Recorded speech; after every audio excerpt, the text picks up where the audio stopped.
Kira-kira setahun yang lalu, saya mengobrol dengan seorang asisten tukang servis AC yang sedang bekerja di rumah. Saya tanya berasal dari mana, dia bilang dari Boyolali, itu termasuk daerah Solo Raya. Masih muda, kurang dari 25 tahun umurnya. Ya lebih muda dari saya, kira-kira beda usia 40 tahunan. Saya ingin mengetahui sesuatu dengan rasa penasaran yang tinggi. Maka saya sampaikan isyarat pertanyaan, apakah dia merasa sebagai keturunan Pandawa? Jawabannya sangat mengejutkan karena dijawabnya ya. Masih nyambung dengan yang saya alami lebih 50 tahun lalu. Masih SD, lebih 50 tahun lalu. Saya mendapat cerita dari ayah dan ibu. Ayah saya bercerita tentang silsilah raja-raja. Diurut ke atas sampai ke nenek moyang Pandawa. Begitulah pengalaman saya ketika masih di SD. Dan kira-kira 40 tahun kemudian atau 10 tahun yang lalu, saya mendapati sumber tertulis, yaitu dari kalangan sebuah keraton di Pulau Jawa terkait dengan hal tersebut. Catatan yang terbukukan bisa didapatkan dari kalangan pemangku sejarah dan kebudayaan.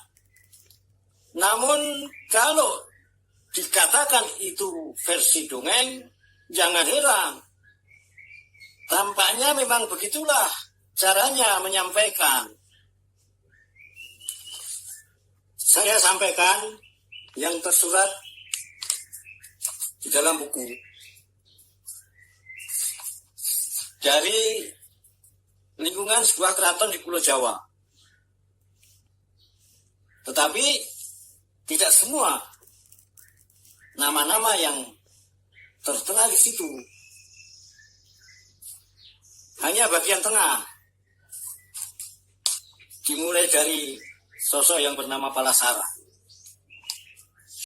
Ya, dulu ayah saya bukan hanya bercerita tentang silsilah raja-raja sampai ke nenek moyang Pandawa, tetapi juga mendongengkannya dan dimulai dari Palasara.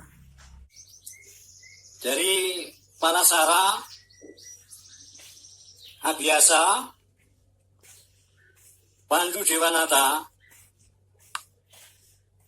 Arjuna, Abimanyu, Parikesit.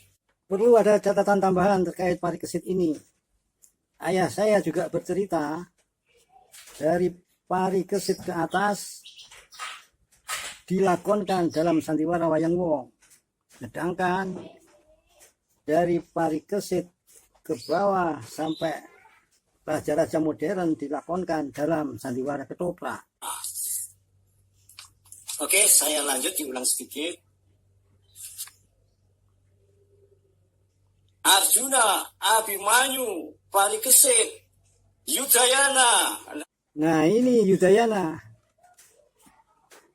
Kita pernah dipimpin oleh seorang presiden yang namanya sama, yaitu Bapak Susilo Bambang Yudhoyono. Baik, saya ulang. Abimanyu, Parikesit, Yudayana, Yudayaka, Jaya Amijaya, dan seterusnya. Ke bawah bisa belasan bahkan mungkin puluhan nama sampai nama raja ataupun tokoh tertentu. Begitulah kira-kira adanya. Biasa disampaikan bahwa itu versi dongeng. Ya memang begitu menyampaikannya. Dalam catatan tertulis dan resmi tersebut menyangkut silsilah seorang tokoh besar, raja aulia yang termasyhur pada abad ke-15 Masehi, yaitu dari garis ibu. Silsilah yang saya bacakan sebagian tadi dari garis ibu. Dan memang tokoh tersebut dalam sejarah dikenal sebagai seorang cucu salah seorang raja besar Nusantara. Ibunya adalah putri raja besar Nusantara